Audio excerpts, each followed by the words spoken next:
Hello everyone, and welcome to my October wrap-up. Also, a big happy Friday to all of you folks out there. I know that usually I am doing my Friday night reads, but I had to make an exception for this Friday because I have my October wrap-up to do. I have my November book haul part 1 and my November book haul part 2 because, again, I bought too many books in October. Let's talk a little bit about the books I read. I read 12 books in total, which was fantastic. Anyways, I'm going to give a rating for each book. All of my books have Goodreads reviews on them. So all you have to do is friend me on Goodreads, and if you're interested in one of my reviews in a written form, go check that out because they are all there. Some of these books have video reviews, some don't have them yet, but I plan to do video reviews for all of them. If there is a book that you really want to review for that I haven't reviewed yet, please let me know down below so I can do that because I want to make reviews for you guys. The first book I read in the month of October was The Water Wars by Cameron Strachan. I gave this book 4.25 stars, not scars.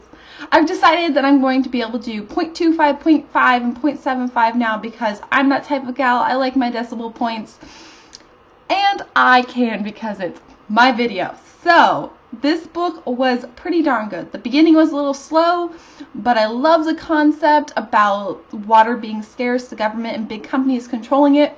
The main characters, this brother and sister, are excellent, and once you get past the beginning, there is a ton of action, great characters, enjoyed the plot, enjoyed the whole thing.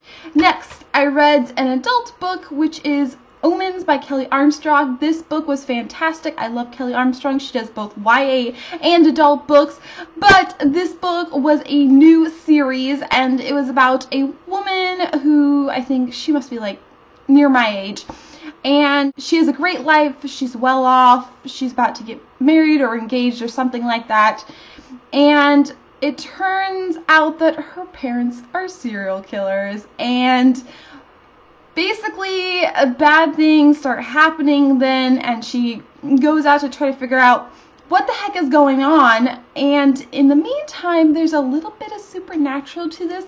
I'm not going to tell you how. It's very subtle, but it's there.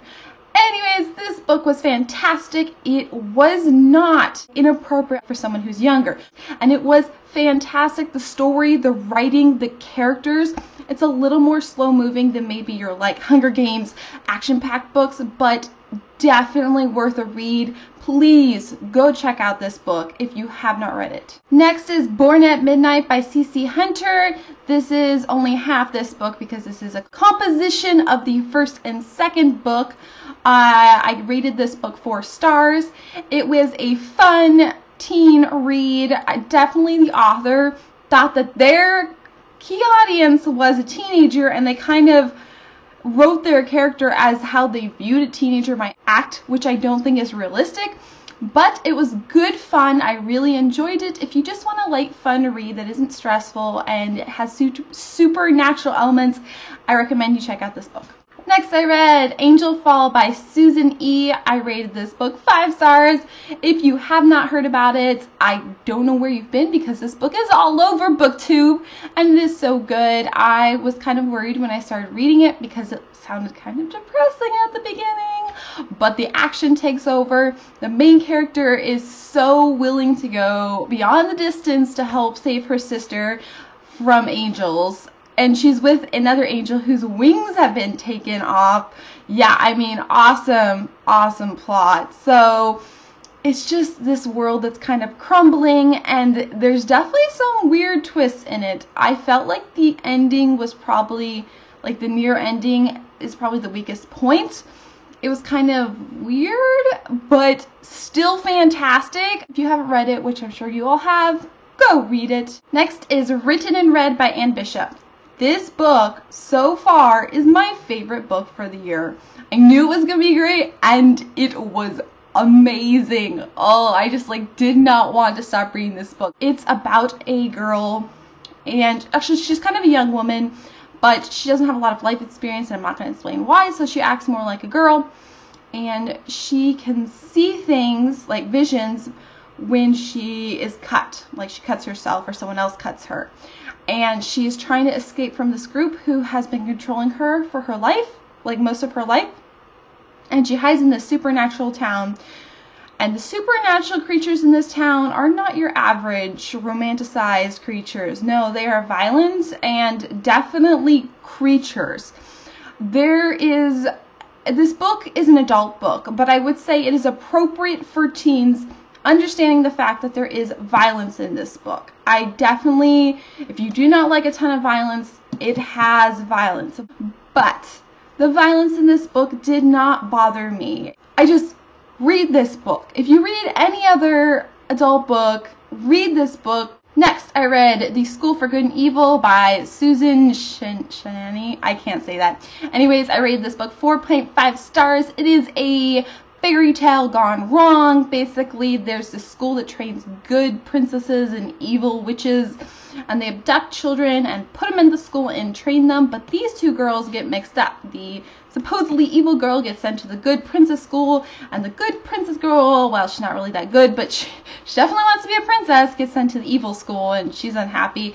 And it's not your typical fairy tale. It's a more of a middle grade / YA book. It was really good. I enjoyed it a lot, and there's definitely like a moral to the story in this book. Plus, there are freaking pictures in it. So if you are interested in delving into the world of middle grade, this might be a great choice. Next is Rosemary and Rue by Shannon McGuire. This book I read in October, and the main character's name is October. Yeah, I know. It's awesome. Really, really awesome. I rated this book 4.5 stars. It was really good. There was one portion that was a little bit slow, but this book is not slow. It is full of action, lots and lots of action, and fey creatures. And it's an adult book, but it's not that inappropriate for teenagers.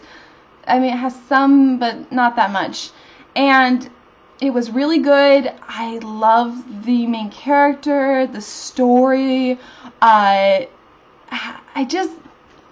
so excited to read the next books in the series. It's just what I've been wanting in an adult, like, supernatural fae book. This is perfect for me, and I cannot wait to read more. Next is Shadowfell by Juliet Maillet. And this book I rated 4.25 stars.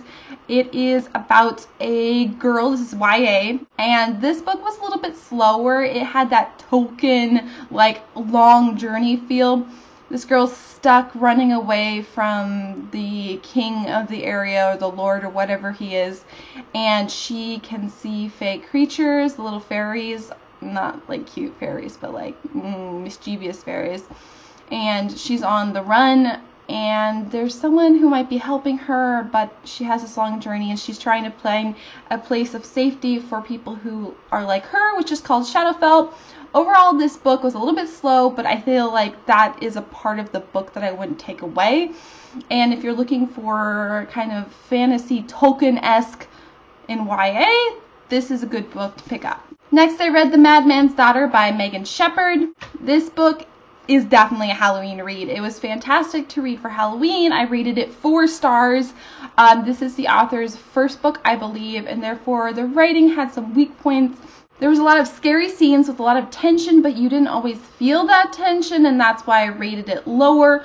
But I like the main character. I like the island that they go to, and it is definitely disturbing and creepy for YA. After that, I read Eragon by Christopher Paolini, and I rated this book 4 out of 5 stars. This is YA/children's fantasy. I feel like it's more YA than children's, and if you don't know what the story about, it's been around forever. The first half is slow. It just was not, I felt like the author was trying to describe all the great and epic things of fantasy that a child would want to read about for their first time, and it was slow. So I would have rated that 3.5 stars. But the second half was great. The action suddenly picked up, the description went down a little, and it was great. I was hooked. I plan on reading the next book. The ending had a little too much description, but overall, if you're looking for fantasy, more children/YA with sword fighting and epic quests, this might be your book. After that, I read The Bone Season by Samantha Shannon, rated it 4.75 stars. Yeah, decimal points. Yeah. So this book I was a little worried about because I've been told it has tons of description and too much background and it's overwhelming and then meh.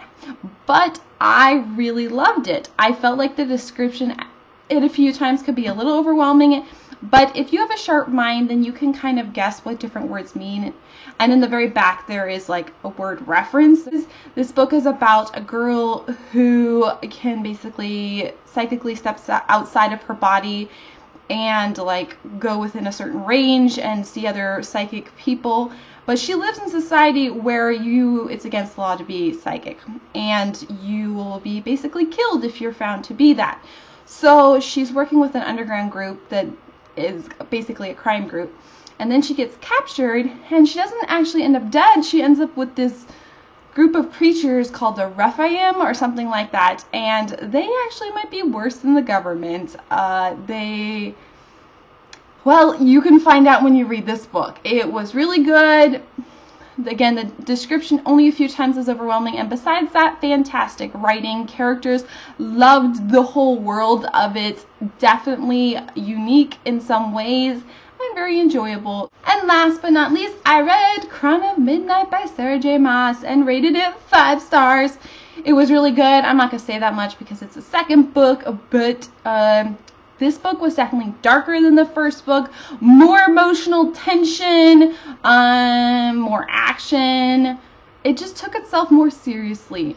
I enjoyed both of the books equally, I would say. The first book was a lighter read, but more fun, and this was more stressful, but definitely more tension, and you got hooked into it. There were a few plot choices that I was like, and the ending did not surprise me, but overall, loved it, 5 stars. Finally, I don't have it with me, is The Coldest Girl in Cold Town, and if you're curious about my Friday night reads, yeah, I'm going to be reading The Coldest Girl in Cold Town. I'm about 300 and some pages, 330 pages in, so almost done. I did not finish it in the month of October, but that is okay because I still read 12 books. This book is really good, and I will be talking about it in November's wrap-up, and I'll probably do a review on it. So that is it. I hope you guys all enjoyed my wrap-up. I'm sorry if it's a little long. 12 books is a lot. And since I loved a lot of them, I really hope if you guys have any interest in them that you will check them out. And that's it. So look forward to 2 book hauls really soon. Lots of awesome books. So I will see you guys later. Bye-bye.